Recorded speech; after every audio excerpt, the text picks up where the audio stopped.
I'm going to go through some stuff for 2006 first. Basically I'll come back to other stuff. But I keep notes of everything, like for October 2007, this one's for December 2006, and this is the way I was racking them up and the kind of opposing forces I was getting. I keep sort of these notebooks on everything, got to, because you can always go back to stuff. I'm going to cover this big magnet first. These magnets are like seriously strong. Most of you older guys will know that already, but if you've got two of them, they can crush fingers. This is a 24 Newton, and if you're going to be working with them, I suggest you,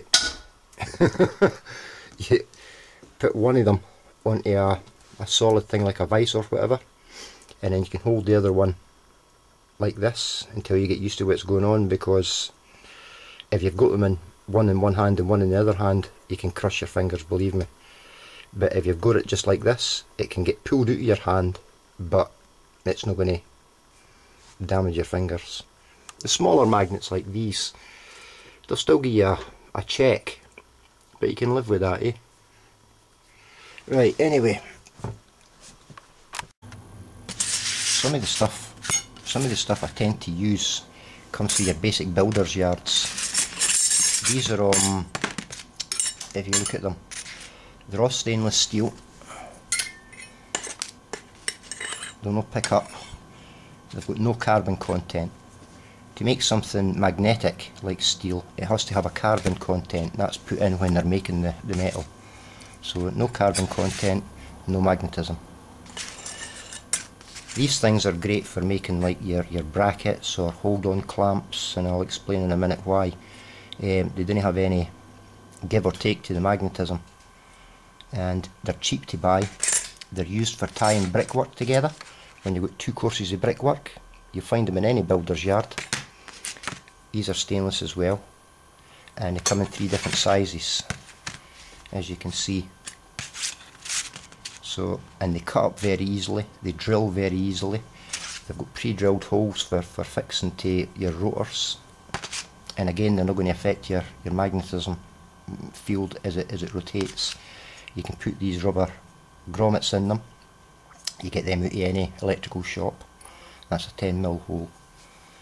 They can be bent, shaped, drilled, cut, dead easy, and they're cheap.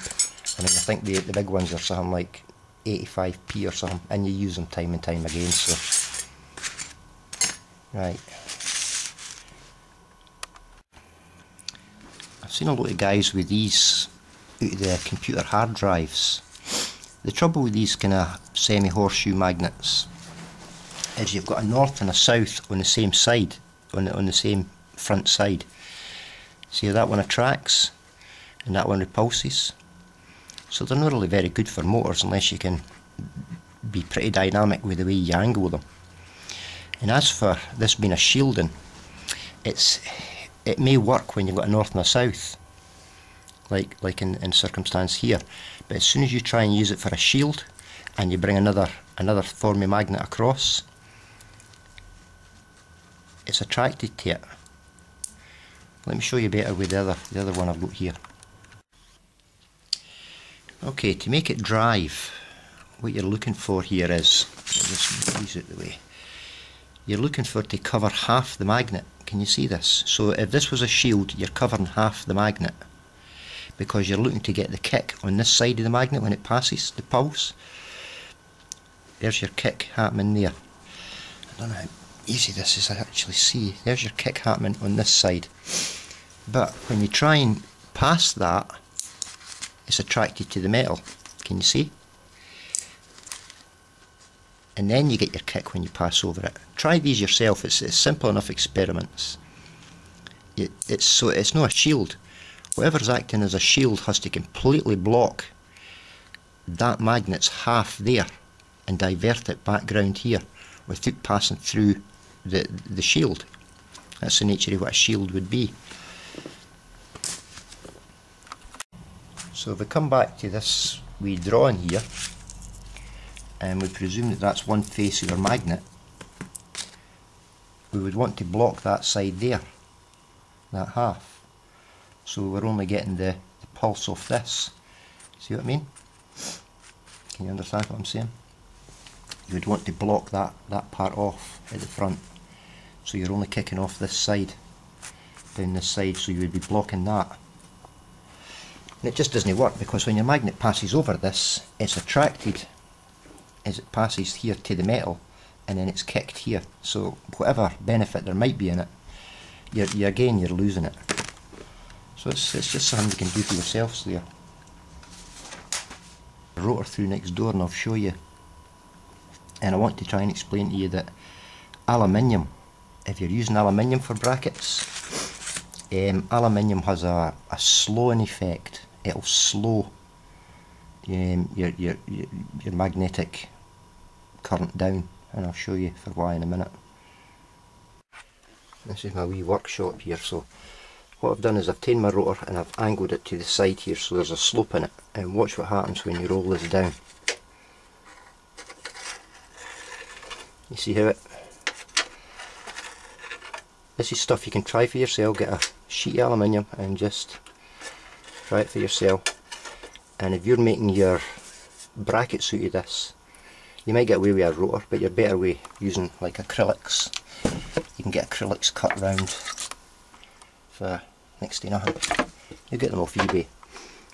But I found that when I was using these for brackets or anything, there was a definite sort of effect went on, so I just stopped using them. It's handy to know. But this is my wee rotor that I used, and I just had it between two pieces of wood, one at the bottom, one at the top, and greased it up in the bottom, and it just does for testing stuff. And you'll see some of the brackets that I used, like these were made of steel, but I had them for a particular reason. Now, when I was building these rotors, I used all sort of manner of things, but I came up with this, and I started to experiment with these types of constructions here, and I would have them, as you can see, with the holes all the way around, but I would leave like a space.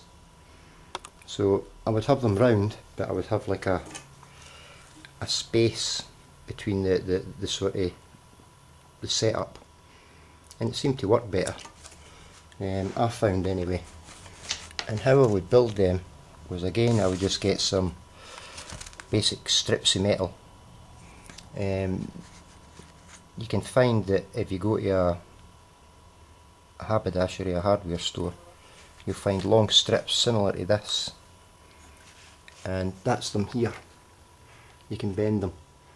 They're made of metal, they're magnetic, they've got carbon in them, and they use them for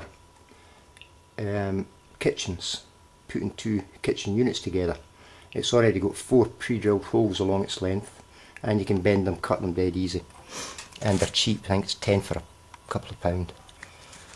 I was using 2 bolts, or sorry, 1 bolt and 2 nuts on that middle part, and a nut on there.